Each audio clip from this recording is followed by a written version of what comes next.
Next, the magician will astound us with some sleight of hand. But wait, his shoelace is untied. Not a good look for such a sharp-dressed man, and not very safe. Wouldn't want him to trip and break his mask. He gives his shoe a shake, then a few more for good measure.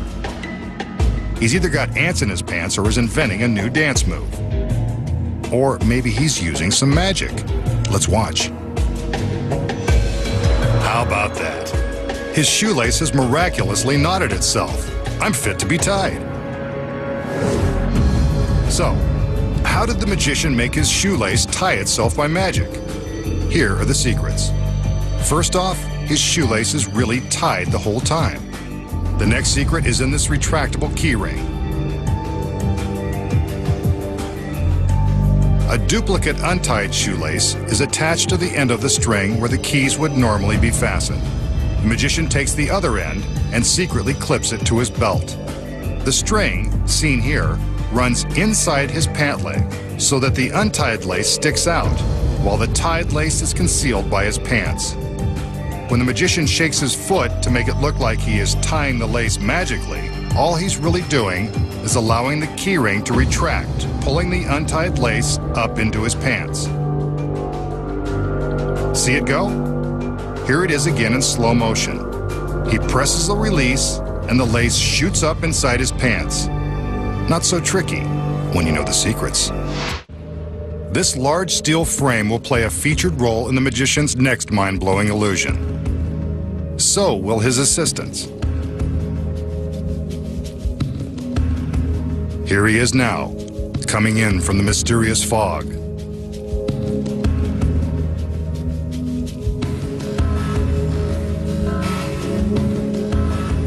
And here come the girls.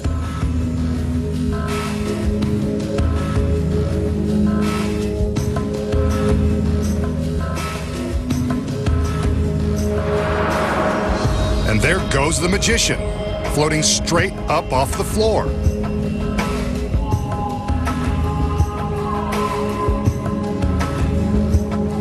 The assistants return with the solid steel frame and pass it completely around the magician, proving that he's not supported from above, below, or anywhere. He's simply floating in midair. Let's see that again. Here's the frame, and there it goes, proving once and for all that it's not done with wires. Yet the magician continues to rise.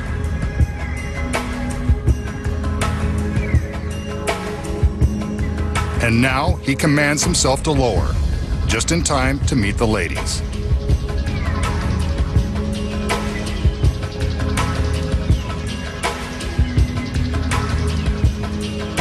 How very smooth. So how did the magician make himself levitate and prove that there are no wires by having the steel frame passed around him from every direction? Here are the secrets.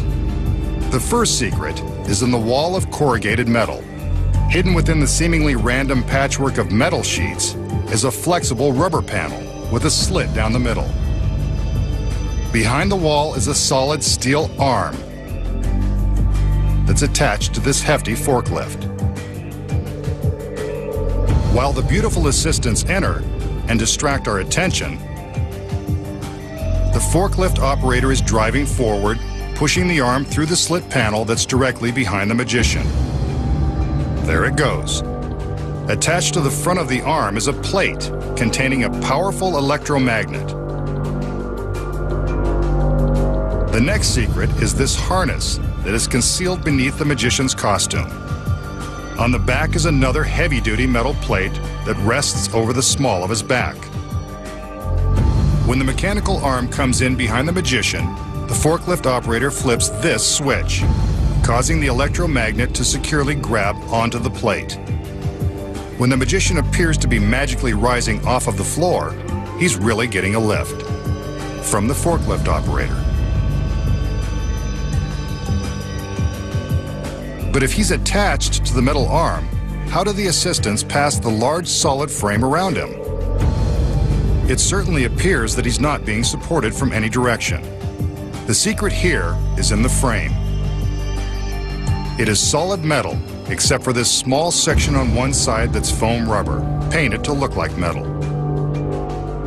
The foam bends and snaps back into place once the arm has passed through. When the first two girls moved the frame toward the magician, they slowed down slightly to hand it off to the other girls. Without the magician in place, we see that slowing the movement allows them to make sure the arm clears the foam rubber section. See it clear, then snap back?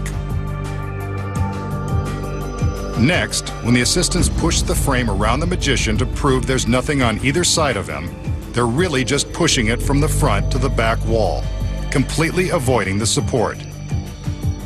From this angle, we can see that there is plenty of room on either side of the support arm.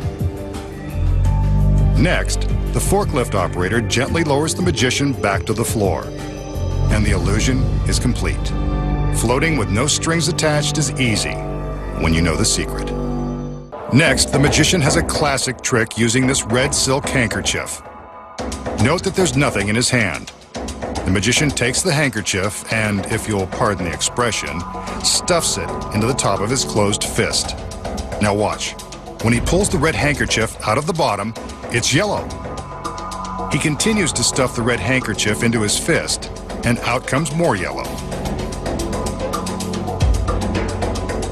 Now for the rest of it. It's completely changed color and his hand is empty. Let's see that again. He stuffs the yellow handkerchief into his empty hand, just as before. This time when he pulls it out, it's red. See?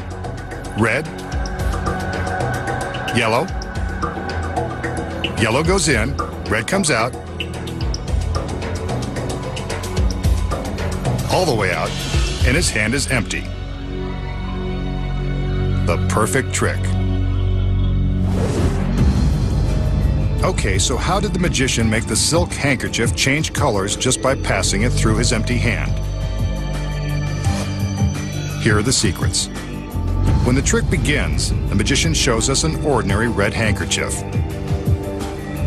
What we don't see is this little flesh-colored tube that's concealed in his other hand and contains the yellow handkerchief and nothing else.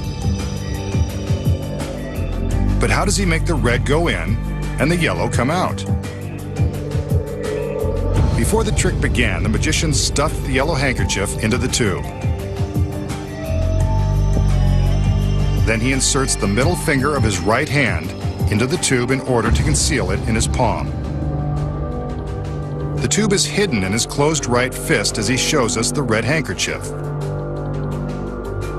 He passes the red handkerchief through his empty left hand a few times to show it empty, then secretly transfers the tube from his right to his left. It appears that he's stuffing the red handkerchief into his left hand, but it's really going into the tube. See? The red goes into the top half, pushing the yellow out of the bottom. This creates the illusion that the handkerchief is changing color. Here we can see that he's simply pulling the yellow out of the tube as the red goes in.